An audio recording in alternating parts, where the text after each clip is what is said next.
ओम शांति। आज के बाबा के मधुर महावाक्य हैं। बाबा कहते हैं, मीठे बच्चे, भगवान बाप की साकाश लेने के लिए खुशबूदार फूल बनो। सवेरे सवेरे उठकर याद में बैठ प्यार से बाबा से मीठी मीठी बातें करो। प्रश्न है, बाप को सब बच्चे नंबरवार याद करते हैं, लेकिन बाप किन बच्चों को याद करते हैं? बाबा बताते हैं, जो बच्चे बहुत मीठे हैं, जिन्हें सर्विस के बिना और कुछ भी सूझता ही नहीं है, जो अति प्रेम से शिव बाबा को याद करते हैं, खुशी में प्रेम के आंसू बहाते, ऐसे बच्चों को बाप भी याद करते हैं। बाप की नज़र फूलों तरफ जाती है, कहेंगे फलानी आत्मा बड़ी अच्छी है। यह आत्मा जहाँ भी सर्विस देखती है भागती रहती है, अनेकों का कल्याण करती है, तो बाप भी उसे याद करते हैं। ओम शांति। भगवान बाप बैठकर सब आत्माओं को समझाते हैं। शरीर भी याद पड़ता तो आत्मा भी याद पड़ती है। शरीर बगैर आत्मा को नहीं याद किया जा सकता। समझा जाता है ये आत्मा अच्छी है, यह बाहर मुखी है, यह इस दुनिया का सैरादी करना चाहती है, यह उस दुनिया को भूली हुई है। पहले उनका नाम रूप सामने आता है। फलाने की आत्मा को याद किया जाता है, फलाने की आत्मा अच्छी सर्विस करती है। इनका बुद्धि योग बाबा के साथ है। इनमें यह गुण है। पहले शरीर को याद करने से फिर आत्मा याद आती है। पहले तो शरीर याद आएगा ना, क्योंकि शरीर बड़ा है। फिर आत्मा जो सूक्ष्म बहुत छोटी है वह याद आएगी। इन बड़े शरीर की कोई महिमा नहीं की जाती है। महिमा तो आत्मा की ही की जाती है। इनकी आत्मा अच्छी सर्विस करती है, फलाने की आत्मा इनसे अच्छी है। पहले तो शरीर याद आता है ना। भगवान बाप को तो अनेक आत्माओं को याद करना पड़ता है। शरीर का नाम याद नहीं आता है, सिर्फ रूप सामने आता है। फलाने की आत्मा कहने से शरीर जरूर याद पड़ता है।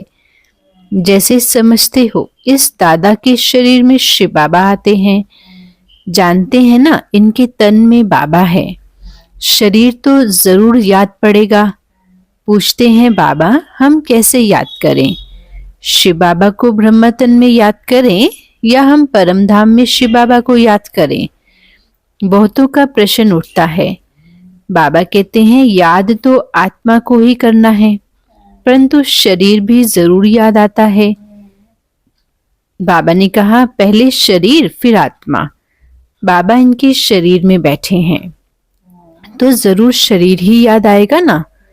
फलाने शरीर वाली आत्मा में यह गुण है। बाबा भी देखते रहते हैं, कौन मुझे याद करते हैं, किसमें बहुत गुण है, किस किस फूल में खुशबू है। फूलों में तो सबका प्यार होता है ना। गुलदस्ता बनाते हैं, उसमें राजा रानी प्रजा भिन्न भिन्न फूल पत्ते आदि सब बनाते हैं। भगवान बाप की नजर फूलों की तरफ जाएगी, कहेंगे फलाने की आत्मा बड़ी अच्छी है, बड़ी सर्विस करती है। आत्म अभिमान में रह भगवान बाप को याद करते रहते हैं। जहाँ सर्विस देखते हैं वहीं भागते हैं। फिर भी सवेरे उठकर याद में बैठते होंगे तो किसको याद करते होंगे? शिव बाबा। परम धाम में याद आता होगा या फिर मधुबन में याद आता है? बाबा याद आता होगा ना। इसमें शिव बाबा है, क्योंकि बाप तो अभी नीचे आ गए हैं, मुरली चलाने नीचे आते हैं। इनका अपने घर में तो कोई काम नहीं होगा, वहां जाकर क्या करेंगे? शिव बाबा परम धाम में अकेले क्या करेंगे? इनके तन में ही प्रवेश करते हैं तो पहले जरूर ब्रह्मा बाबा का शरीर याद आएगा, फिर आत्मा। फलाने शरीर में जो आत्मा है यह अनन्य है, अच्छी है। इनको सर्विस बगैर कुछ सूझता नहीं है। बहुत मीठी है। बाबा बैठे रहते हैं, सबको देखते रहते हैं। फलानी बच्ची बहुत अच्छी है, बहुत याद करती है। बांधेली बच्चियों को विकार के लिए कितनी मार मिलती है, कितना प्रेम से याद करती होंगी। जब बहुत याद करती हैं तो खुशी के मारे प्रेम के आंसू भी आ जाते हैं। कभी कभी वह आंसू गिर भी पड़ते हैं। बाबा को और धंधा क्या है? बाबा कहते हैं बाबा को और कोई धंधा क्या है, हाँ, याद के सिवाय। सबको याद करते हैं। बहुत बच्चियां याद आती हैं। फलाने की आत्मा में दम नहीं है। बाप को याद नहीं करती है। किसको सुख नहीं देती है। यह अपना ही कल्याण नहीं करते हैं। बाप तो यही जांच करते रहेंगे ना। याद करना माना साकाश देना। आत्मा का कनेक्शन परमात्मा बाबा के साथ रहता है ना। एक दिन आएगा जबकि बच्चे योग में बहुत रहेंगे। ये भी किसको याद करेंगे तो झट साक्षात्कार होगा। आत्मा तो है छोटी बिंदी। साक्षात्कार करें तो कोई भी समझ नहीं सकते हैं, फिर भी शरीर याद आता है। आत्मा है छोटी परंतु याद करती है तो उनकी आत्मा पावन बनती जाती है। बगीचे में वैरायटी फूल होते हैं ना। बाबा भी देखते हैं ये बहुत अच्छा खुशबूदार फूल है या इतना नहीं है तो पद भी कम होगा। बाबा के जो मददगार बनते हैं वही ऊंचा पद पाते हैं। वह भी जो बाबा को याद करते रहते हैं। ब्राह्मण से ट्रांसफर हो देवता बनते हैं। यह वर्णन भी संगम पर ही कर सकते कि यह दैवी फूल है या आसुरी फूल है। फूल तो सब हैं परंतु वैरायटी बहुत है। बाबा भी याद करते रहते हैं। टीचर अपने स्टूडेंट को याद करेंगे ना। यह कम पढ़ते हैं, दिल में तो समझेंगे ना। यह बाबा भी है, टीचर भी है। बाप तो है ही, टीचर बनने का जास्ती चलता है। टीचर को तो रोज पढ़ाना है ना। इस पढ़ाई की ताकत से वह पद पाते हैं। सुबह को तुम सब भाई बाबा की याद में बैठते हो। वो तो सब्जेक्ट है याद की। फिर बाबा की मुरली चलती है, वह है पढ़ाई की सब्जेक्ट। मुख्य तो योग और पढ़ाई।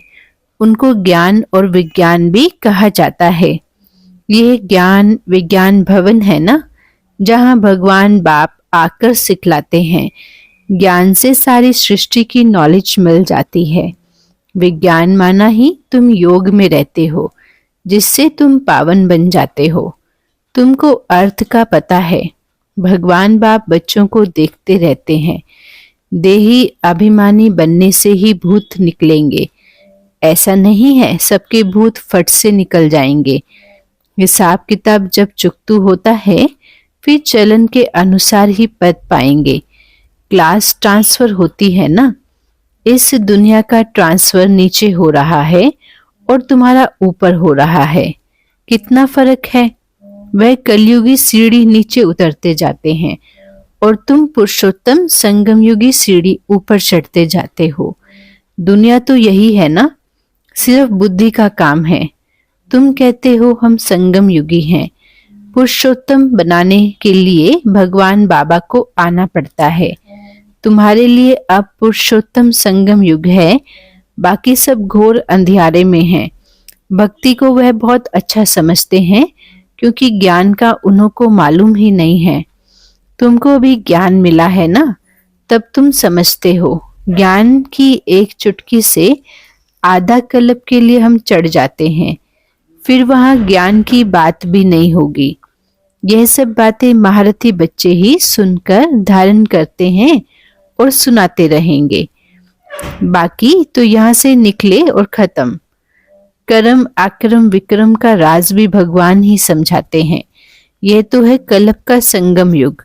हाँ, जबकि पुरानी दुनिया खत्म होकर नई दुनिया स्थापन होनी है। विनाश सामने खड़ा है। तुम संगम युग पर खड़े हो और मनुष्यों के लिए कलयुग चल रहा है।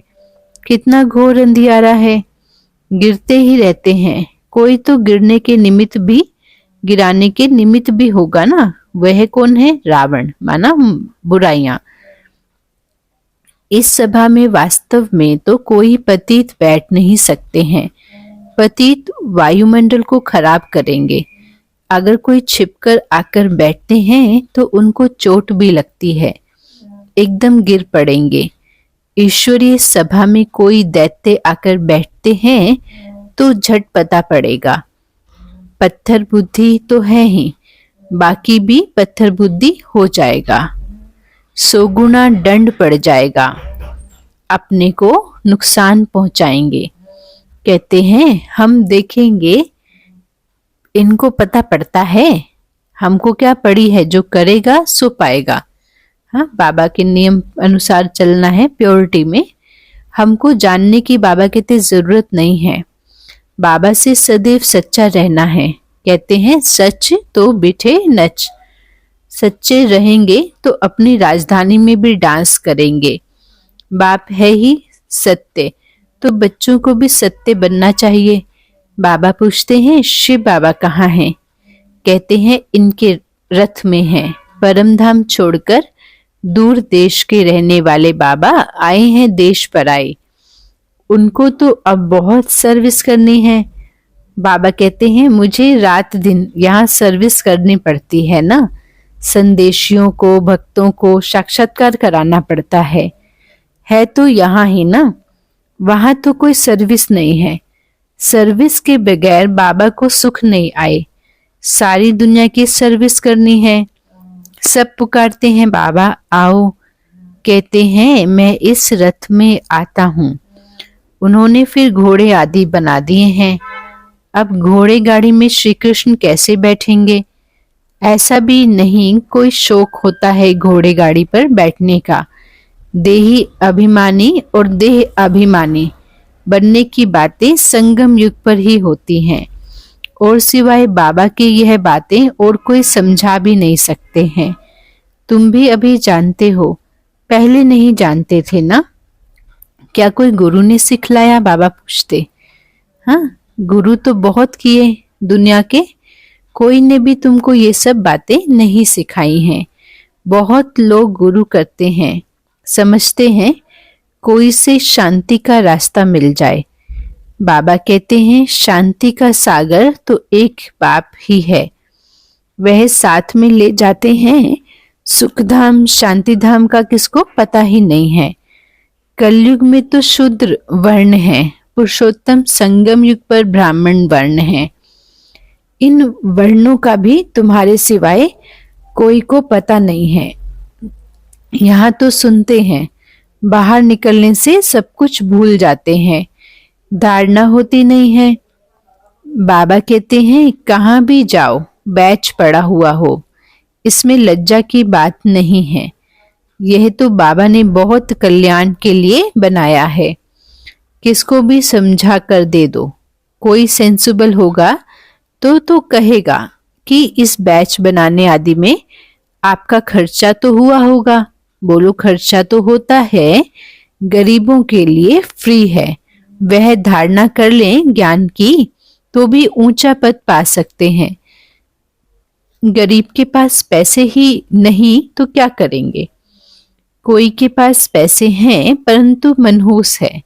हाँ, बाबा के यज्ञ में नहीं लगाते तो बाबा कहते मनहूस मतलब कि उससे जमा होता है यज्ञ में लगाने से। इसने प्रैक्टिकल करके दिखाया है। सब कुछ माताओं के हवाले कर ट्रस्टी बन गए। तुम बैठ सब कुछ संभालो, क्योंकि अब तो यह ज्ञान मिला है कि अंत में कुछ भी याद नहीं आए। हाँ, बुद्धि में एक बाबा याद रहे।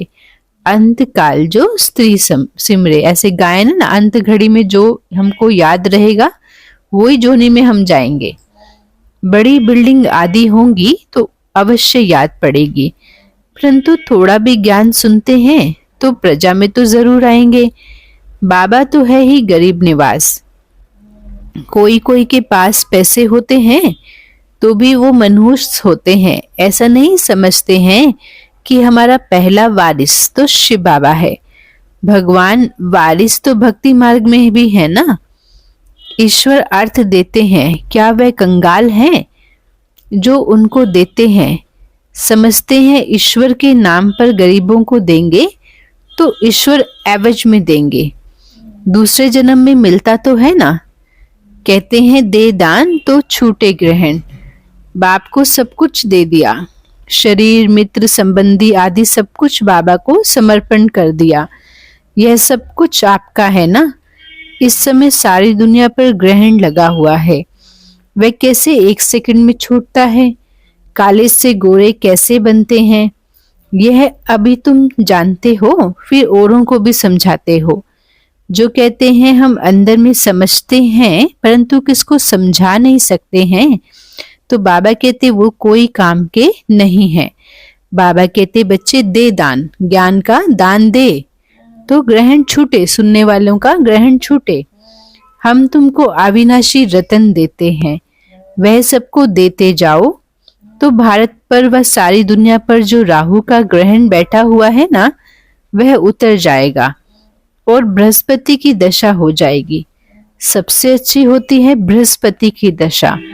अब तुम जानते हो भारत खास और आम दुनिया पर राहु का ग्रहण लगा हुआ है, वह कैसे छूटे? यह तो बाप है ना। बाप तुम्हारे से पुराना लेकर तुमको नया देते हैं। हाँ, पुरानी खराब चीजें बाबा लेते नहीं देते हैं। इसको कहा जाता है बृहस्पति की दशा। मुक्तिधाम में जाने वालों के लिए बृहस्पति की दशा नहीं कहेंगे। अच्छा, मीठे मीठे सिकिलधे बच्चों प्रति माता पिता बाप दादा का याद, प्यार और गुड मॉर्निंग। रूहानी बाबा की रूहानी बच्चों को नमस्ते। हम रूहानी बच्चों की मीठे रूहानी बाबा को याद, प्यार, गुड मॉर्निंग बाबा, नमस्ते बाबा, नमस्ते। धारणा के लिए है मुख्य सार।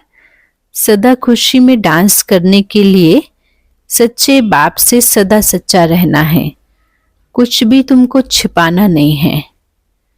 सदा खुशी में डांस करने के लिए सच्चे बाप से सदा सच्चा रहना है, कुछ भी छिपाना नहीं है। भगवान बाप जो अविनाशी रतन देते हैं वह सबको बांटने हैं। साथ साथ शिव बाबा को अपना वारिस बनाकर सब कुछ सफल करना है, इसमें मनहूस नहीं बनना है। बाबा ने वरदान दिया बिंदु और बूंद के महत्व को समझ के अपनी श्रेष्ठ स्थिति बनाने वाले सिद्धि स्वरूप भव। बिंदु और बूंद के महत्व को समझ अपनी श्रेष्ठ स्थिति बनाने वाले सिद्धि स्वरूप भव। बाबा समझाते शिव परमात्मा की पूजा में एक बिंदु की विशेषता है, दूसरी बूंद बूंद की भी विशेषता है। दोनों का ही अपना महत्व है, बिंदु का भी और बूंद का भी। आत्मा, परमात्मा और प्रकृति यह खेल है अर्थात ड्रामा। तीनों का ज्ञान प्रैक्टिकल लाइफ में बिंदु स्थिति की ये अनुभव होता है, बिंदु ही अनुभव होता है। और बूंद माना शुद्ध संकल्पों की स्मृति, हाँ, जिससे मिलन की सिद्धि का अनुभव होता है। एक एक संकल्प बाबा की याद का हो तो प्रभु मिलन का अनुभव होता है। रूह रिहान में प्राप्तियों की शीतल बूंदे बाप पर डालते हो ना, इसी से ही श्रेष्ठ स्थिति बन जाती है।